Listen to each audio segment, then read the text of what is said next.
Hi అండి, అందరూ బాగున్నారా? ఈరోజు మా ఇంట్లో స్పెషల్ ఏంటో తెలుసా? కాకరకాయ ఫ్రై అండి. కాకరకాయ ఫ్రై అనేది ఎంతో రోస్ట్గా, స్పైసీగా, మధ్య మధ్యలో సాఫ్ట్గా ఉందండి. ఇది రైస్లోకి బాగుంటుంది, మరి చపాతీలోకి బాగుంటుంది. అందరూ కాకరకాయని ఇష్టపడరు, కానీ ఇలా చేసి చూడండి, తప్పకుండా చేదు తక్కువగా చాలా రోస్ట్గా టేస్ట్గా ఉంటుందండి. మరి ఆలస్యం ఎందుకు, ఎలా తయారు చేయాలో తెలుసుకుందాం రండి. ముందుగా మిక్సీ జార్ తీసుకొని అందులోకి ఎండు కొబ్బరి, వట్టిమిర్చి, కాస్త తెల్లవాయలు, సాల్ట్ వేసుకొని మిక్సీ పట్టుకోవాలి. ఇలా పొడిలా పట్టుకోవాలండి.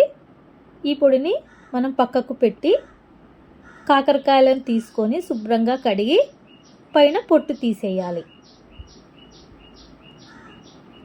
పొట్టు తీసిన కాకరకాయలను చిన్న చిన్న ముక్కలుగా ఇలా కట్ చేసుకోవాలండి. ముందుగా ప్యాన్ పెట్టి అందులోకి 2 స్పూన్స్ ఆయిల్ వేయాలి. ఫ్రైలోకి కాస్త ఆయిల్ అనేది ఎక్కువ పడుతుందండి. పోపు దినుసులు, ఎండుమిర్చి, చిన్నగా కట్ చేసుకున్న ఆనియన్స్, కరివేపాకు కలుపుకోవాలి. తర్వాత చిటికెడు పసుపు వేసి బాగా ఫ్రై చేయాలి. తర్వాత ముందుగా కట్ చేసుకున్న కాకరకాయలని అందులో వేసి నూనెలో ఫ్రై చేయాలి. రుచికి తగినంత ఉప్పు వేసుకొని నూనెలో ఫ్రై చేస్తూ రావాలి. కాస్త మూత పెట్టి మగ్గివ్వండి. చూడండి, మధ్య మధ్యలో మనం తిప్పుతూ ఆయిల్లో ఫ్రై చేస్తూ రావాలండి. కాకరకాయ అనేది రోస్ట్గా రావాలి. చూడండి, ఇలా రోస్ట్గా రావాలి. ముందుగా చేసుకున్న మిశ్రమాన్ని అందులో వేసి బాగా కలుపుకోవాలి.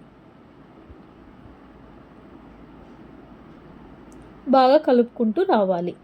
అంటే సిమ్ములో మనం ఫ్రై చేస్తూ రావాలి. కాస్త మూత పెట్టండి, మగ్గనివ్వండి. చూడండి, కాకరకాయ ఫ్రై అనేది రెడీ అయిపోయింది. ముందుగా కట్ చేసుకున్న కొత్తిమీర వేసి మనం సర్వ్ చేసుకోవడమే. అంతేనండి, ఎంతో రుచికరమైన కాకరకాయ ఫ్రై అనేది రెడీ అయిపోయింది. ఈజీ ప్రాసెస్, త్వరగా రెడీ అవుతుంది. ఇష్టపడని వారు కూడా ఖచ్చితంగా ఇష్టపడతారు. ఇలా ట్రై చేసి చూడండి. చాలా సాఫ్ట్గా, రోస్ట్గా చాలా బాగుంటుంది.